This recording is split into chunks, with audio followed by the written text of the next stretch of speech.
Live from WTOC, the Southeast News leader. The News Now starts on WTOC Plus. Thanks for joining us here for the news on WTOC Plus. We are standing by to hear from Beaufort County Sheriff P.J. Tanner, who will be giving an update on the investigation into the deadly mass shooting that took place on St. Helena Island last month. We're taking a live look right now at the podium at the Beaufort County Sheriff's Office. The sheriff is scheduled to speak at 11 o'clock, so this should be beginning any moment now. Once he does take to the podium, we will be taking this feed in its entirety right here on WTOC Plus and the WTOC Facebook page. And while we do wait, we'd like to give you just a little bit of background on this investigation, because back on October 12th, a mass shooting at Willie's Bar and Grill took 4 lives and injured 20 others. Now, to this point, no suspects have been officially named in the shooting. Sheriff Tanner says several hundred people both inside and outside the bar that night. It was during an unaffiliated after party of a high school reunion. Now, the sheriff says there were, quote, 2, possibly 3 known people in the crowd who grew up in Beaufort County and had an ongoing feud with each other outside of the bar. The last time we heard from the sheriff's office, they said that BCSO was interviewing witnesses and they were actively urging people to come forward with information. The FBI has also been helping through a digital media tips line, and forensic analysis for guns and shell casings has been sent to the SLED in South Carolina. So again, we expect to hear from Beaufort County Sheriff P.J. Tanner momentarily with an update on this investigation. It's been just under a month since the last time they hosted a press conference Q&A, so we are expecting some significant updates regarding this case, as again we do take a live look at the podium where it appears they're still setting up for the press conference, but this should be beginning very soon here momentarily.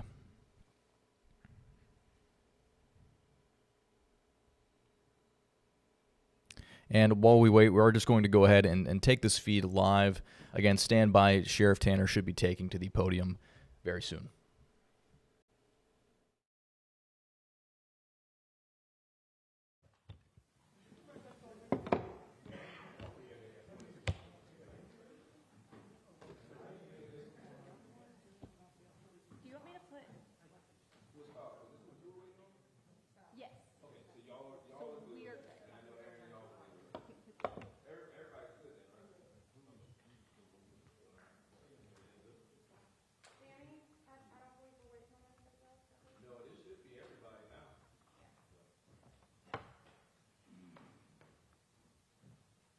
You want me to test?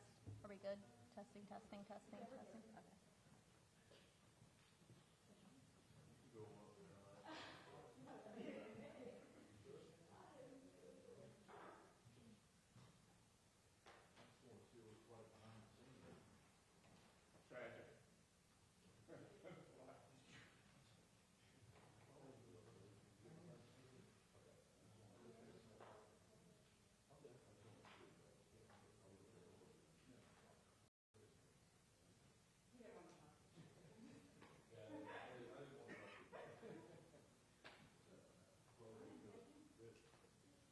We had a request a few minutes ago to kind of wait because we had some folks I think were in traffic.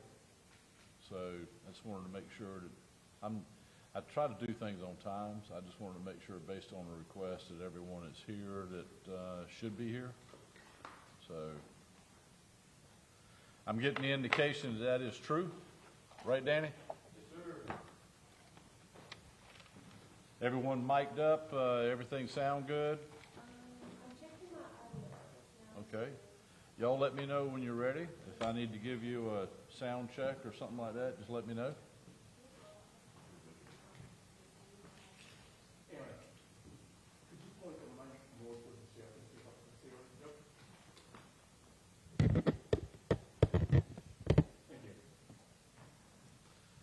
Is that working for you? Good? Okay. All right, well, good morning to you. I've got a few things that that I can talk about, and I'll try my best to answer most of your questions, but I need to tell you on the front end, and I'll tell you on the front end and on the back end as well, this is still a very active, ongoing investigation. So before we get started, I want you to realize that and understand that, because there's going to be a lot of things that I will not make comment on, because it's still active and it's ongoing. So we can talk about that during your Q&A part, but just to kind of bring you up, and first and foremost, I want to, and I know I did this last time we were together, but I want to thank all the different agencies that helped us on the onset of October 12th, the incident at Willie's Bar and Grill. And I've got to commend everyone, but most especially I've got to commend the Northern Investigative Branch. We've got some of our investigators that are sitting in the back. They have done an outstanding job over the past 4 weeks on this investigation. This investigation has been a priority to most of our Northern investigators, even though there are other cases that are being investigated every day.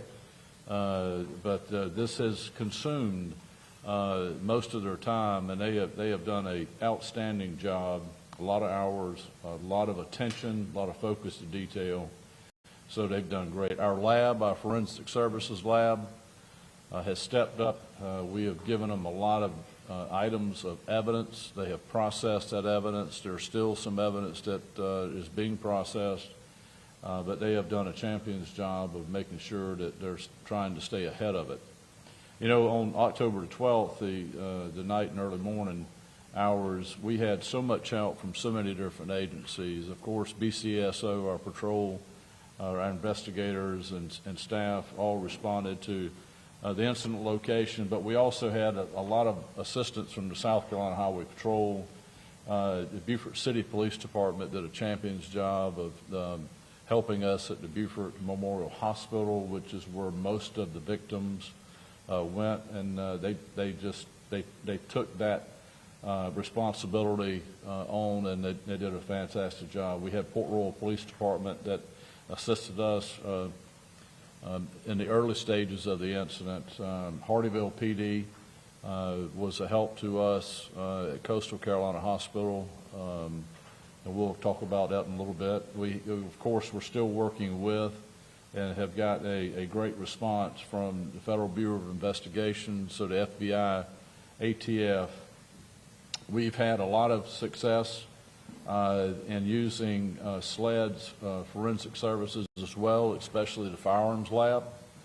The night of the incident, Helena Island Fire Department was there with us. They provided a lot of necessary things like lighting and some of the other stuff that they provided.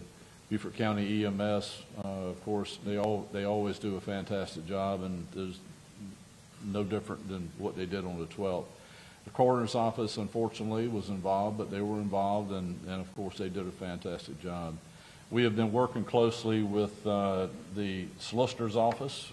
We met with the solicitor's office again yesterday, and we have been working very closely with the U.S. Attorney's Office out of Charleston. So those are, and that's not everyone, but that's enough for you to get the impression that we appreciate their support in their work, and they're still doing a great job. We're still utilizing portions of the FBI's lab services, and we're still also utilizing SLED's services through firearms testing. Yesterday afternoon, investigators with the Sheriff's Office served 6 warrants on Anthony Freeman, and the pronunciation is Anthony Freeman. He's been in the Beaufort County Jail on other charges, and yesterday afternoon he was served with 4 counts of murder. The murder victims in this case, of course, is Amos, Glaze, Smalls, and Millage, and I think you already have all the information related to them. He was served with 4 counts of murder, aggravated breach of peace, 1 count, and 1 count of possession of a firearm during the commission of a violent crime. Those charges were made yesterday afternoon. A bond hearing was earlier today. And I think all of those, the bonds, if I'm not mistaken, Daniel, were deferred to a circuit judge. Of course, there are other victims in this case. There are 15 additional victims. Again, this investigation is still ongoing. I expect more charges to be made, and we have not forgot about the other 15 victims of this incident on the 12th. We have chosen at this point to charge Anthony Freeman with the murder cases, and then we'll of course continue to look at the other charges that will be made in relation to the other 15 victims that were all injured from gunfire. There are some spinoff cases that are related to this that y'all may have seen when you check the jail's website, but in my meeting with the investigators this morning, I remembered our conversation. I think we have done like 12 search warrants for different things related to this, but one particular search warrant was done at 2405 Wrenhaven Court. And we did a search warrant there looking for evidence associated with the October 12th incident. And as a result of that search warrant, we recovered 2 guns were recovered, and one of them had a switch. And if y'all remember, we was talking about the switch on these guns, which take a semi-automatic pistol and makes it fully automatic. I was critiqued quite a bit after the last press conference by using the term machine gun a little too often, and I get it, I realize it. So it goes from semi-automatic to fully automatic, which is basically what a machine gun is. So, but we also were able to locate drugs and drug paraphernalia at this particular location. We were also able to charge one individual with an outstanding warrant, and that person was put in jail, and later there was a bond revocation for a prior machine gun case unrelated to October the 12th. At this particular address, there were 2 additional people that were arrested, and George Williams and I'm gonna say it, and I'm gonna say it wrong. It's Janasa. So my pronunciation of it would be a little rough, but last name Wing. They were both charged with cocaine possession with intent to distribute cocaine, and they were also both charged with a machine gun charge on each. So they have been in jail and they're out on bond now, but that is kind of a spinoff case of the investigation associated with Willie's Bar and Grill. Going back to Anthony for a moment, Anthony was charged last year with a failure to stop for blue light, and he was out on bond, and we had an investigation that was ongoing involving Anthony and shortly after this incident on October 12th, we were able to finalize the investigation from a prior year. Actually, it was September 2024. And we were able to bring charges against Anthony for aggravated breach of peace and the possession of a machine gun from September 2024. He was put in jail, if y'all remember, and I think my discussion about that was my frustration with a bond amount, and then of course that bond was allowed and he was out, and we got with the solicitor's office. Solicitor's office went and had a bond revocation hearing on the failure to stop for blue light, and then he was put back in the Beaufort County Jail, and he's been in Beaufort County Detention Center ever since, and therefore charged yesterday afternoon with the charge that I discussed earlier. So that is the information that I'm comfortable releasing now, but I want to say again that today's information that I'm giving to you is related to Anthony's charge of 4 counts of murder and the other 2 charges we discussed. Saying again, out loud, that the other 15 victims are not being forgotten. We're just at that stage in the investigation where we're comfortable making these charges, and we'll continue looking at the other charges. And I expect these other charges to be made. I just don't have a window of time to tell you when that is, and I expect other people to be held accountable for this as well. So, having said that, I'll answer whatever questions you may have. Yes, ma'am. Do you believe that Freeman acted alone? We know, and I won't go into too much detail, we know that we have 3 shooters at that incident, and we've recovered evidence that allows us to say that we have 3 people that discharged weapons at that scene. One of those people that discharged a weapon at that scene is deceased, and that would be victim Glaze. And the other ones that I'm willing to talk about that discharged a weapon there would be Anthony Freeman. But I'm not going to go into any more detail about the 3rd shooter. Questions? The second shooter that you just said died in a crossfire, it sounds like. Pardon now? The second shooter that died, did he die in a crossfire? Is he included in one of those 15 victims? No, what I can tell you is that we know 2 shooters that I'm willing to release, and that would be Glaze and Freeman. How all of that happened is for a courtroom and not here. So, good question there. Yes, ma'am. How do we connect Freeman to the murder specifically? How are we going to connect him to the murder? It's connected not only, and let me go back, and one, evidence. Okay, evidence connects it. But also, yeah, we're not going to talk about evidence. Again, this is, we're still very early into the investigation, but this used to be a courtroom, but it's not a courtroom today. So we're going to be very, very guarded about talking about evidence. But,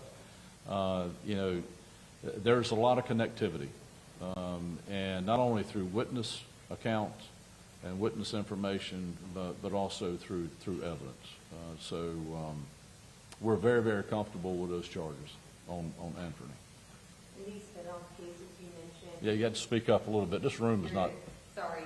In these spin-off cases you mentioned, you said you had an address at Haven Court, I believe, and you said one individual was charged with an outstanding warrant bond for prior machine gun case unrelated, and then you mentioned 2 additional individuals, George Williams and Ginazo Wynn, I believe, with cocaine and intent to distribute that. So does that make 3 individuals in case or in spin-off cases? Right. Okay. Yeah, you're right. Yes, sir. Sure. During the October 15 press conference, you mentioned or talked a fair amount about the difficulty in getting victims to talk. And then after that, there was a $10,000 reward posted. The FBI also posted a site to allow people to share Videos.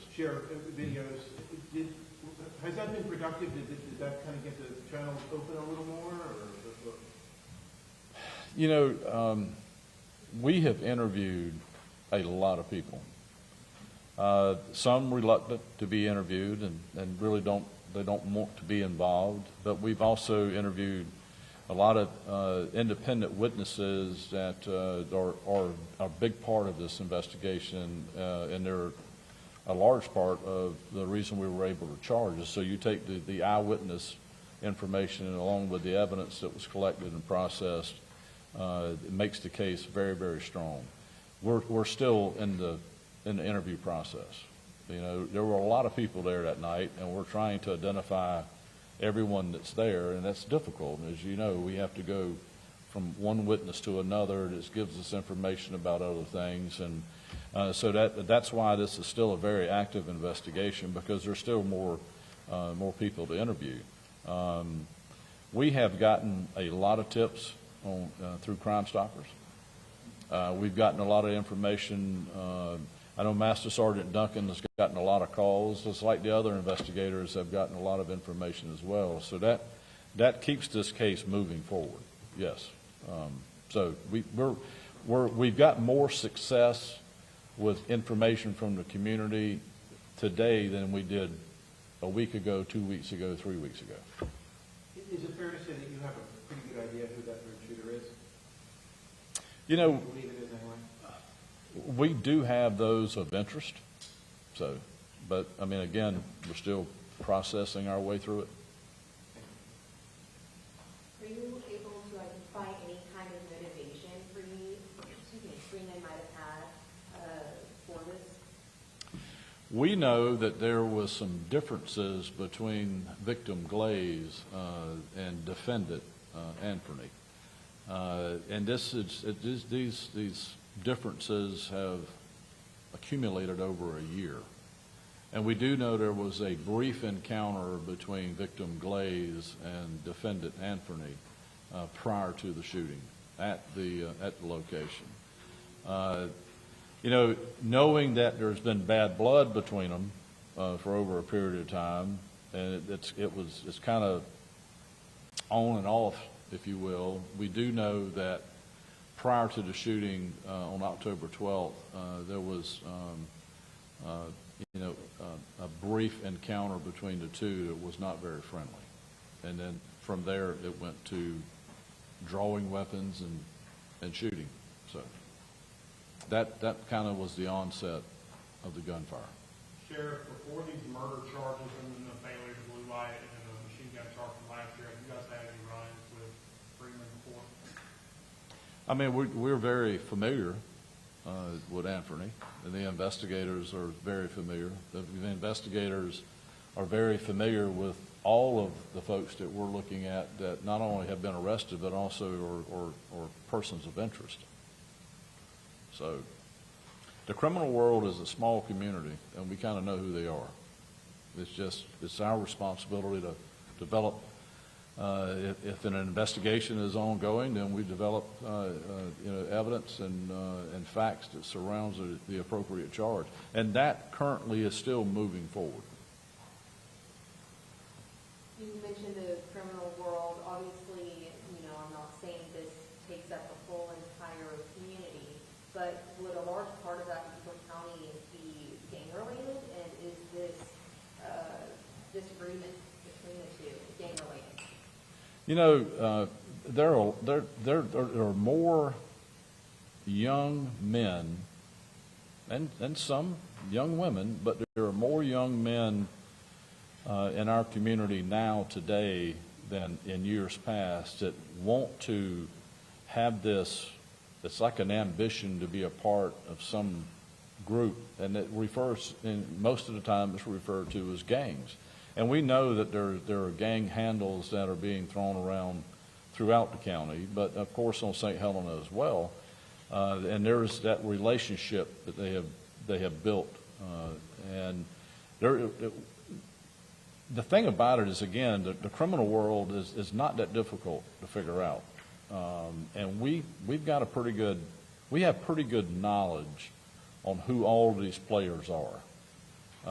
And the investigators, as well as our Violent Crimes Task Force, and the work that we do behind the scenes, with some of our intelligence gathering and whatnot, we know who they are. It's just that it requires more than just knowledge. We have to really dig into the facts and have to be able to present those facts to a jury, and that takes time. And we have to have the right pieces of the puzzle in place to make that work.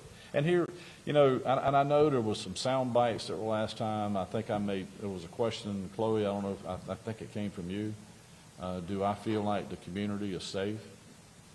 And I think the media kind of took an opportunity there to say, and I can't remember what the quote was, but is Beaufort County a safe county? Absolutely. That's a soundbite for you. Beaufort County is a safe county, is a safe community. We're well below the national average in crime. But the community is not totally safe unless the community stands up and says, I don't want crime at my doorstep. I don't want crime in my community. And I tell people all the time, and everywhere I go, you'll have as much crime in your community as you allow. The more you allow, the more crime you'll have. But Beaufort County is a safe county. St. Helena is a safe community. But we've got this criminal world of young men that are creating safety issues. And it's our responsibility, along with the community, to get more involved, work with law enforcement. That way we can work with the courts, either be with the courts through the solicitor's office in state court or through the U.S. Attorney's office in federal court, and we can stop this. But it's going to require the community's involvement working with law enforcement. So you kind of talk about the community is safe, but there is a third person involved. Do you believe that they're a threat? You know, that's kind of another open question. I mean, I understand your question, but we know we have a third gun involved, so there's a third shooter. I'm not going to say the community is at risk because of this third shooter not being identified to you by law enforcement. But in an environment, and look, in a setting like this where you have hundreds, and I think we first reported out that there could have been anywhere from 400, 500, 600, 700 people. The crowd wasn't that big. I mean, we're looking now based on the evidence that we have and some of the other information we have. It's probably, if we had 350 people, I think that was probably closer to a reality in the number. There were a lot of people there. I mean, there was a celebration prior that day, and anytime you've got a location, wee hours of the morning, if you will, and you've got the sale of beer, wine, and liquor, and alcohol consumption, and everything else that's going on, the wrong thing happens, and then you have a scenario like this. And we've seen this throughout the years. Not to this extent, because we had 4 people that died that night, and we had 15 others that were injured by gunfire. But I mean, it's not an environmental issue. It's the fact is that you need to be on your P's and Q's. You're in locations like that with a lot of people, and there's a lot of people who've been consuming alcohol and other things, and somebody gets irritated or aggravated and has a gun.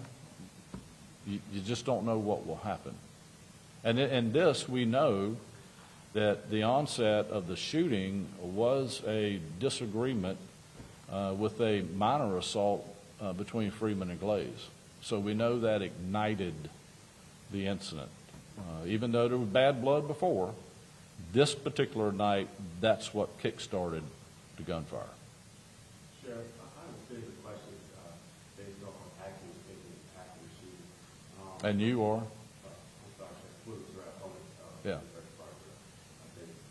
So, You don't own, I see the owner of the location, but you lease it. That's correct. Okay. Yes, sir. Thank you for that clarification. We received an announcement that the business had emergency replication of the business license. In short, shutting the business down. So I wanted to get a feel of, and a lot of the rationale behind the shutdown had to do with, 700 people in the parking lot, which now said it was a little bit less. So I kind of want to know, first, Sheriff, on what legal authority was the business closed? And we'll be glad. My general counsel is sitting right here. There's a hearing on Monday. I'll have information, and Willie will come out on Monday at the hearing, but this is not the time or place for me to talk about it. Well, I mean, I thought it was a press conference in response to the shooting. Yeah, but you're willing to raise questions about your restaurant. Well, And you're asking questions about a hearing that's going to take questions, and if you want to hang around when we finish this press conference, we'll be glad to talk to you. So are you not willing to answer any questions about in terms of your let me put it this way, the location, let me help you a little bit. The location itself, when we pulled calls for service for that location, you had 400 in the past 10 years. 400 calls for service at that address in the past 10 years. And what meaningful steps have the sheriff? And then, of course, we pulled records since you've been in operation as well. And all of that information will be given to the hearing officer when we go up, I believe it's Monday. Well, I mean, that's a great question as well. Willie, I'm not going to argue this with you. I just- Okay, I appreciate your question. If you want to hang around after, you're more than willing to do so, and we'll talk to you. Completely separate question, but if you not Look, the bottom line is we're going to put you out of business. If that's what you're looking for me to say, that's exactly what our efforts are. Not only put you out of business as far as a location that can serve beer, wine, and liquor, but the address itself is never going to have, as far as I'm concerned, is never going to have a beer, wine, and liquor license. So it's only belief that that contributed to the murder that happened in the parking lot? Are you saying I think I've done a good job of answering your question. I appreciate it. Okay, so is it the position of the Beaufort County Sheriff's Office to hold, like you said, you're going to close the business? Is that your policy to hold the business owner responsible for a public road, public crowd, a criminal act conducted by people who never patronize the business? Or is that something? No, Willie, it's under the nuisance law.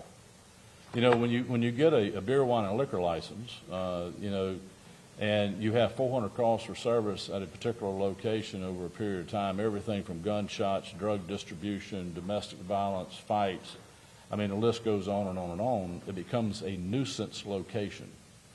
And the location is a nuisance location when it comes to the ability to serve beer, wine, and liquor, because beer, wine, and liquor, at the end of the day, is one of the elements that makes it a problematic area. So and look, this is not the first location in Beaufort County that's been served with these type orders. I mean, this has been done over the years when we identify nuisance locations. So when we do that, it's better for the community as a whole. I mean, and Jimmy, you can turn that into anything you want as long as you don't serve beer, wine, and liquor. So I mean, you can have a flower shop, you can have a bookstore, you can have a restaurant. You just can't serve beer, wine, and liquor if this hearing goes through, like I think it will. Thank you, Andrew. But you're more than welcome to still continue with a restaurant. You just can't serve booze. Fair enough. So if this nuisance location is based off 2014, my question is for the Sheriff's Department, what meaningful steps have the Sheriff's Department, any steps have taken to provide safety to what you've known about as an issue since 2014? Now, of course, I took over the restaurant 3 years ago, so you may have known more about it being a nuisance than I would have known. I never got a letter or citation or any kind of documentation saying that it was. So prior to this incident, we wouldn't have known until you told me. Now, you did Willie, say that let me stop you for a minute. I think. The sheriff's office, that is a new, I just want to know if that. If No, I mean, let me help you. Let me help you understand it, because we're going to move forward, because these folks have questions too. We're not going to spend all day here with you. Absolutely. But you yourself had common knowledge, that being a business that you run, that you have criminal issues that come about on your property. If you, knowing that, you hired 4 security guards to provide security at your club on this particular night, and the only reason you would have hired 4 people to provide security at your club on this particular night is because of the foresight that you have about problems that occur when you have that kind of a crowd, that large of a crowd, and in the incidents that have occurred in the past. So don't look at other people at saying that, well, what could the sheriff's office have done? What crystal ball information will we have had that this was going to happen on the 12th? If we'd have had the crystal ball information, this would never happen on the 12th.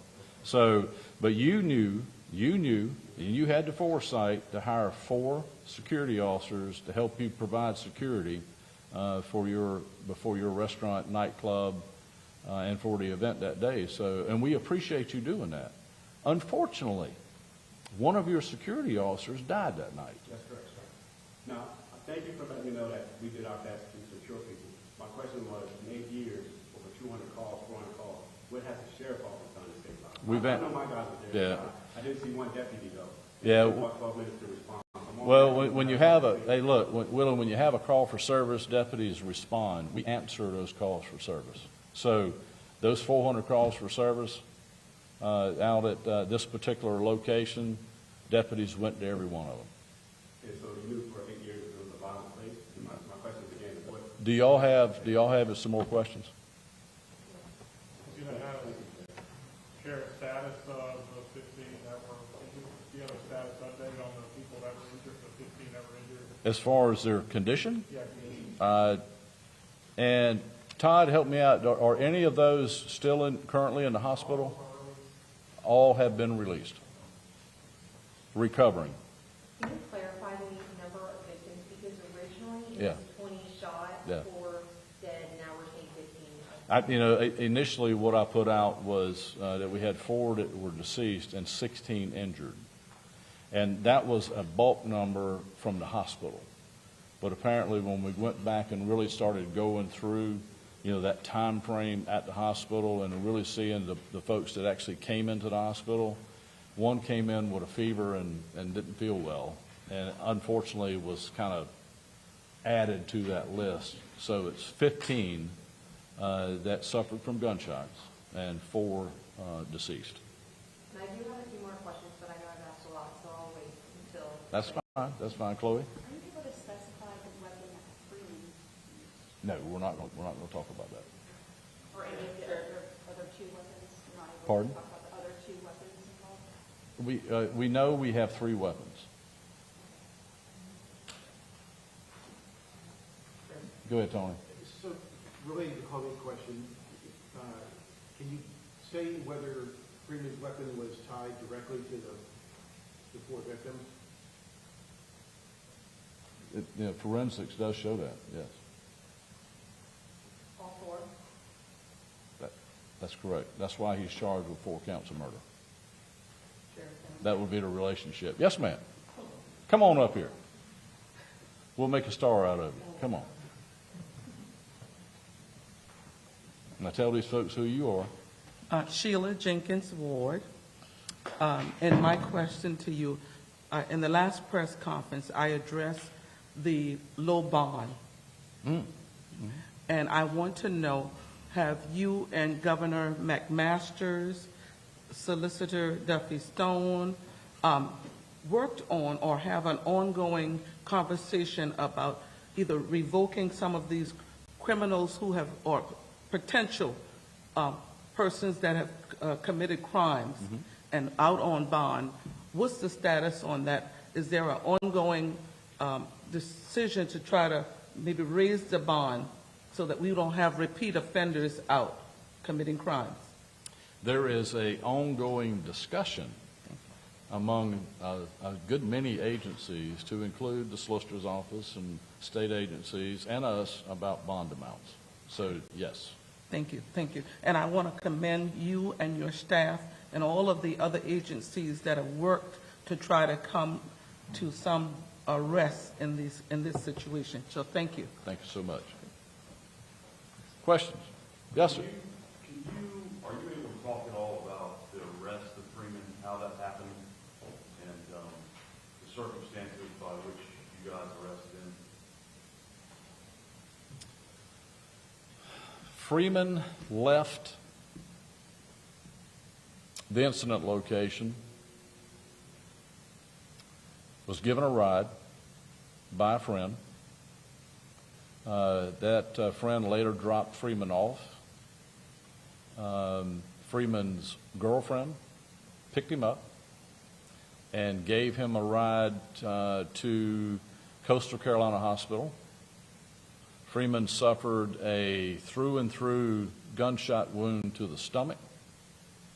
He was later transferred from Coastal Carolina to Savannah, and he was later released from a hospital in Savannah and then returned to Beaufort County. That's as much as I can tell you. without, I'm not going to go, that's kind of all I can give you without giving names and other things that I can't talk about. Sheriff Freeman was arrested shortly thereafter on gun charges emanating from an incident in, I think it was in January, September 2024. September 2024. Did you make that arrest in mind that he was a suspect in this incident? No, we just, that case came to a conclusion at basically the same time. So investigators are working that case. Here we roll into, October 12th, and just, to force it was just everything lined up to go ahead and make those charges then. Was he the first person to shoot? I'm not going to talk about that. Did you say whether they were the bullets always on it? I'm not going to identify the weapons.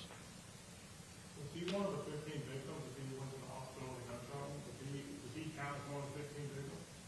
No, not that. The 15 victims that suffered gunshot wounds and were all at Beaufort Memorial.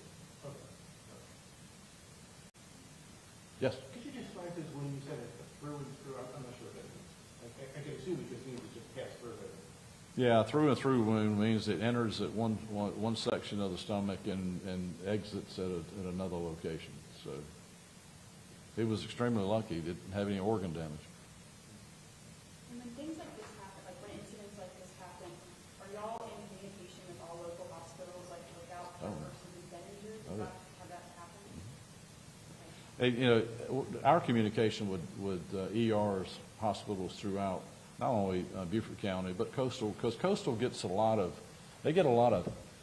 patients from Beaufort County. I mean, there's a lot of people that go to Coastal because it's location. So, anything that shows up at an emergency room that they consider being a knife wound, blunt force trauma, or a gunshot, they're on the phone with us quick. So you knew that he had been that big?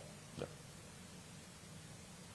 Chairman, talking about, sorry, Mr. Powder, last press conference, you said that y'all had a big machine gun problem, and I appreciate you clarifying today the difference between semi-automatic and automatic, and with that switch. Do you mind talking about, what that automatic automatic gun problems that y'all do have here, and if this is relating there's weapons involved?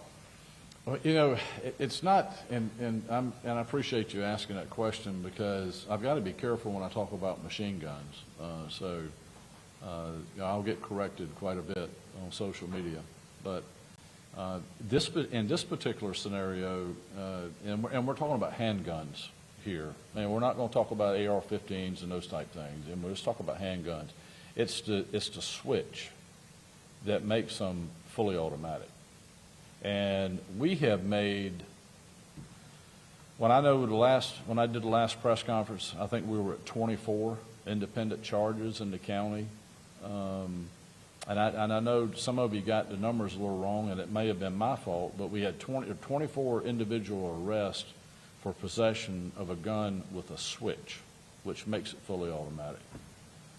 6 of those, if I remember correctly, and Daniel, correct me if I'm wrong, but 6 of those charges, those individual charges for individuals, 6 only remained in jail. The rest of them, 18 of them, were released on bond. Since my last press conference, and if you look at the charges that were made in the spinoff investigation and the charges that were a part of Anthony's original charge, then we're at 24, 25, 26, 27. I think we're at 28 charges involving a switch that makes it fully automatic. That kind of shouts to me that there's a switch problem, and that there's so much attraction to taking a pistol and simply converting it with a switch from semi-automatic to fully automatic in this age bracket with this gang activity, you can see the attraction. And that just makes matters worse. The switches are a problem. And, you know, but we've made a lot of charges. We've arrested a lot of people. We need results. So all of those arrests that we've made, and I know we've got great working relationships with the U.S. Attorney's Office, because we're talking about converting a weapon from semi-automatic to fully automatic, which makes it a machine gun, which makes it I think it's a 10-year felony in the federal system. So we're moving towards success, and hopefully some of these people that have been charged go into prison for having a switch on a gun. And you talk a lot about not only knowing but doing action. So what's the call to action to this switch problem here in Beaufort County? It's for law enforcement to keep identifying those that are participating and converting weapons from semi-automatic to fully automatic, and then we need to get them in the court system, let the court system appropriately deal with them. Again, it goes back to bond amounts. I mean, if you've got someone that's been arrested and they go to jail, if you want to send a message, I can't tell magistrates what bond to set. You know, that's their independent job. I mean, they work heavily under court administration and the Supreme Court. There's a lot of, you know, information, a lot of considerations they make. But if someone goes to jail for putting a switch, converting a gun from semi-automatic to fully automatic, which there's no reason to do that. I mean, you're not going hunting, and you need a fully automatic pistol.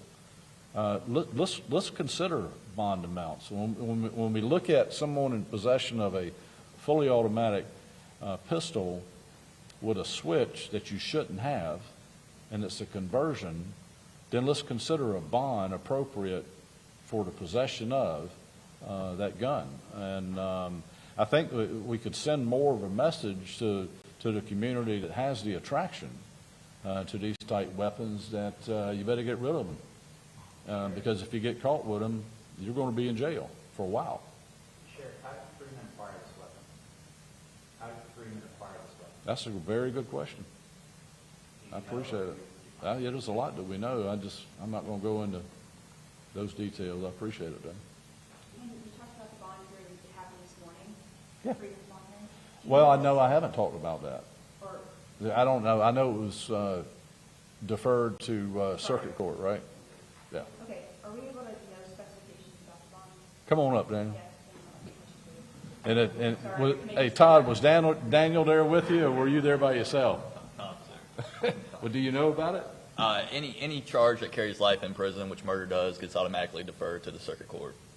So any murder cases that carry obviously 30 to life will be automatically deferred to circuit court judge.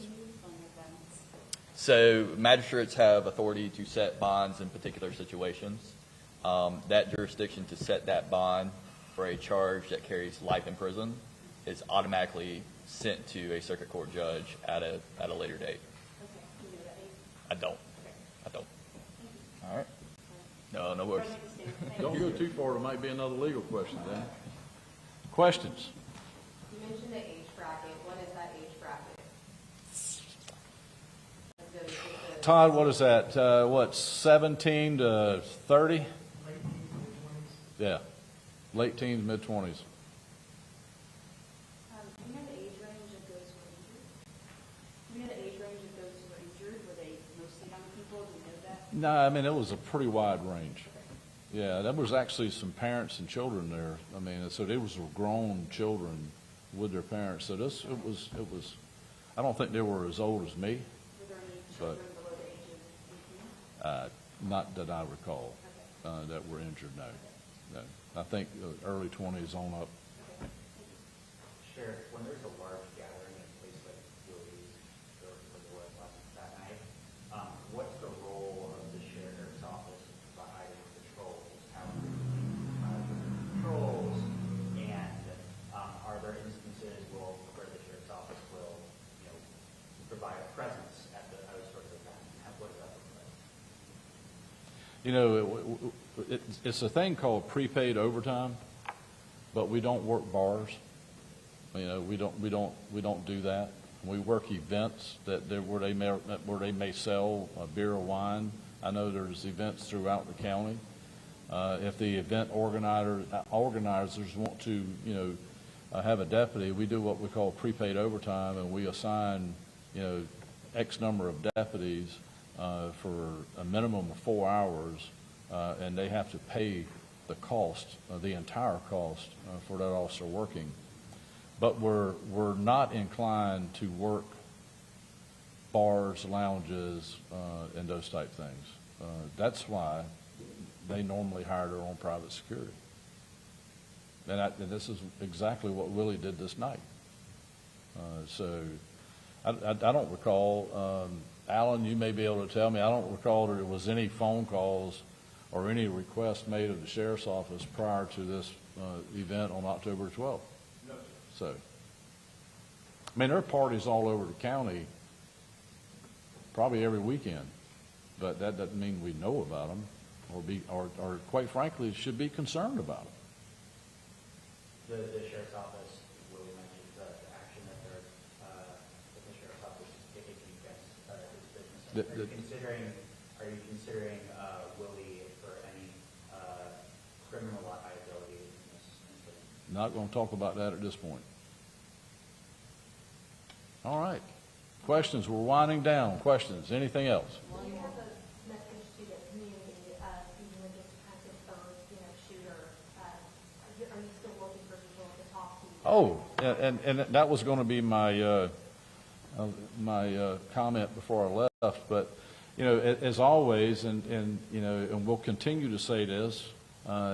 We need the community's involvement. We need their help. We always need their help. We always need their involvement. I mean, we are 350 strong at the sheriff's office when it comes to staff, and that includes our communications section and our civil division, our administration, and all that. So we're outnumbered, but we're not outnumbered in public safety when we have your eyes, your ears, and your mouth. So the things that we don't see or we can't see because of where we may be, you are seeing these things, you are hearing these things. And with technology today, with social media, and we know people are using social media. I mean, they use Facebook and Snapchat and all that stuff galore. So take your eyes, ears, and mouth and communicate what you have heard, seen, and know that's going on when it comes to criminal activity in your community. We'll vet it. We'll look into it. We won't identify you. We'll keep you safe. We'll keep you harm-free. But we need the community's involvement to solve crime in Beaufort County. Every community has to be involved in making their community a safer place. And that's not only in Beaufort County. That's throughout South Carolina. That's throughout every state in the union. So I know it's difficult for some because there's always that fear of retaliation. We understand that, you know, and we don't. When we interview people and they don't want to get actively involved in an investigation because of fear of retaliation, not only on themselves or their family or their property, we understand that. But there are avenues that can get us around that. We just need to be talking to you, and we need to make sure that we're getting all the appropriate information, because you can give us information that may be connected to you, but we may find other ways to get that same information that's not connected to you, which takes you out of that zone, if you will. So, but you got to talk to us. You got to work with us. Don't work against us. You got to work with us. Go ahead, Tony. Sheriff, can you talk a little bit about the action that you're taking against Willis? Is it seeking revocation of a liquor license or of a business license? There are two different issues. Right. The state issues alcohol license, so that would be the ability to serve beer, wine, and liquor. That is different than the county's business license. Okay. So that's the action that you're taking in the county. yeah. No, we've sent letters to the county and to the state. Oh, okay. So But the biggest thing here is, and, you know, the owner of the property is in the room and known him for a long, long time. Used to be Island Grill, and he did a champion's job of trying to police Island Grill when it was that. But the fact is that those locations are hard to police. It's not really a controlled environment, and things get out of control quickly. And when you mix drug use, alcohol abuse, and all the other stuff, and then you get folks that get a little bit too much and get a little irritated, things go off the rails. And with the amount of guns that are carried by citizens today, that's a wrong, the wrong mixture. And then these things happen. So, that's, we always, look, I don't, and I know my office does not condemn people going out and having fun and doing things and having gatherings and enjoying themselves. We don't condemn that at all. We encourage it. We encourage communities to go out and enjoy, the opportunities to socialize with others. But if you're going to do that, leave your guns at home. That's no place for them. But you got, I mean, there's that information that we get from some of our younger men, some of our younger teenagers that are, they're growing into manhood, that they'll tell you, if I don't take my gun, I'm outgunned. So I mean, there's just culture within our young men that feel like that they have got to arm themselves. They feel like they have to arm themselves to protect themselves, and we're going down the wrong road. And we've got to change that attitude. And changing the attitude as far as what we can do is we find you illegally involved or possessing something like a gun with a switch on it. Corrective action for us is we arrest you, we charge you, and then we depend on the courts in making a decision on how to rehabilitate your actions. That is tough. That's a struggle. All of that leading up to the consequences is something that we have no control of, that part of it. So, but we've got to change the attitude. Yeah, considering the large amount of people that were out there, I was wondering, did you guys receive any To complaints? continue carrying this press conference here on WTOC Plus, but we do have a quick programming note as we approach the top of the hour, since the news at noon is set to begin. If you're watching this right now on WTOC Plus, you'll have to switch over to the secondary stream, the breaking news and weather stream, as we will be switching over to the news at noon momentarily.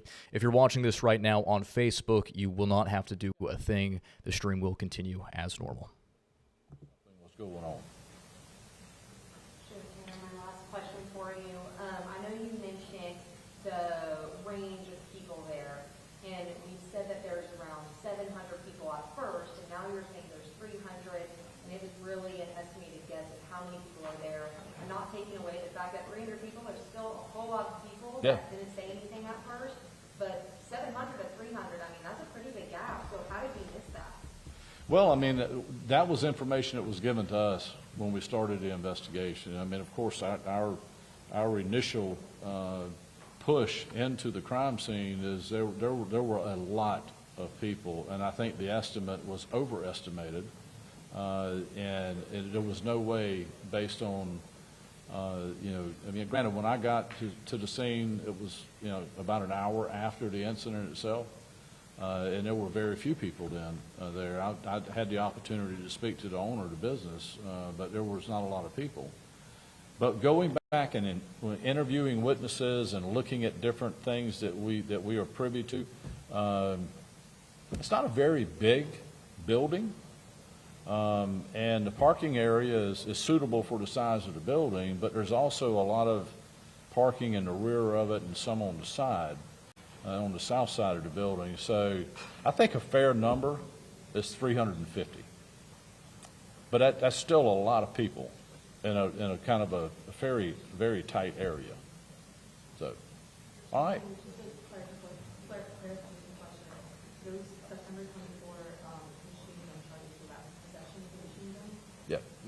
That's the 24 independent individual charges. Yeah. And I think 6 of those out of the 28 that we're at now, I think are still in jail. So the rest of them, again, possession of a fully automatic pistol out on bond, kind of concerning. So there's really an underlying issue with the bond, is what I'm hearing. Look, I've been in this job a long time. There's always been an issue. When law enforcement officers make arrests and we make criminal charges and we're convinced that this person is responsible for it, law enforcement officers don't like to see people get out of jail. We put the work in to put them there, and all of a sudden, and the old saying years ago was that, especially I started my patrol life with the sheriff's office. I patrolled Hilton Head, there was an old saying that you take them to jail and they will beat you back to the island. You drop them off and they'd be out on bond and be back to Hilton Head before you will. So, I mean, bond has always been conditional. But for law enforcement, conditional to them means we put you in jail, we want you to stay. But, that's the nature of what we do. But I think bond has always been an issue, and I think bond will always be an issue because we're not always going to agree. But, I mean, I think we can do a better job in bond amounts. And law enforcement should not be the dictation of what that amount should be, because I told you no one would get out of jail. So there has to be those considerations, and it has to be an appropriate consideration. Danger to the community, flight risk is two of the things they look at. But if somebody's got a fully automatic pistol, I don't know. Sounds like a dangerous item to have, and for whatever use it may be intended for. So thank you all so much, and when we get more information as it relates to additional charges, arrest, and related to the 15 victims, we will probably send it out to you in a nixle unless there's something that we need to ask y'all to come back for. Thank y'all so much. Y'all have a great day. We just heard from Beaufort County Sheriff P.J. Tanner making an update on the investigation into the mass shooting that happened on St. Helena Island back on October 12th. Reclarified the numbers with that shooting. 4 people were killed, 15 others injured. Notably from that press conference, we learned that a suspect has been charged with murder in that shooting now, and we do have his mugshot. Let me pull that up momentarily. Anthony Freeman has been charged with 4 counts of murder. Those charges were made yesterday. A hearing did happen this morning. Sheriff Tanner said that Freeman was out on bond. Another thing we did learn from this press conference was that there were 3 people who fired, according to the sheriff. One of them was one of the victims who was killed, last name Glaze. The sheriff said that there were differences between Glaze and Freeman, some bad blood between the two, and that the shooting outside of Willie's Bar and Grill was sparked with a disagreement between the two. He also noted that there were several other charges, other warrants served as well, what he called some spin-off cases from this mass shooting investigation, including charges involving cocaine and illegal gun charges. Again, he did say that 3 people fired shots. We now know the identities of 2 of them. The sheriff said that they would not yet identify the 3rd shooter in this incident that happened again about a month ago now. He also said that all of the surviving victims who were shot, the 15 people shot outside of the bar on October 12th, have all been released from the hospital as well. And finally, he did note that this is still an active, ongoing investigation, talking about how the forensics lab with SLED has processed some of the evidence. They're waiting on other evidence to get back as well. But he says that this is still an open investigation. With that, we are going to conclude our coverage here on WTOC+.